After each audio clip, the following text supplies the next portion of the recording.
సోదరి రానే ఉందిగా ప్రభు రాకడా. ఆలోచించావా ఓ నేస్తం, ఆలోచించావా ఏ సమయంలో ఏమవుతుందో అని ఆలోచించావా? ఆలోచించావా ఓ నేస్తం, ఆలోచించావా ఏ సమయంలో ప్రభు పిలుపుందో అని ఎవరికి తెలియదుగా.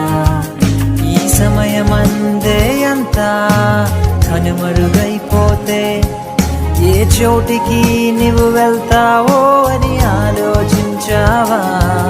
ఈ సమయమందే అంతా విడిచి వెళ్ళవస్తే ఏ చోటికి నీవు వెళ్తావో అని ఆలోచించావా?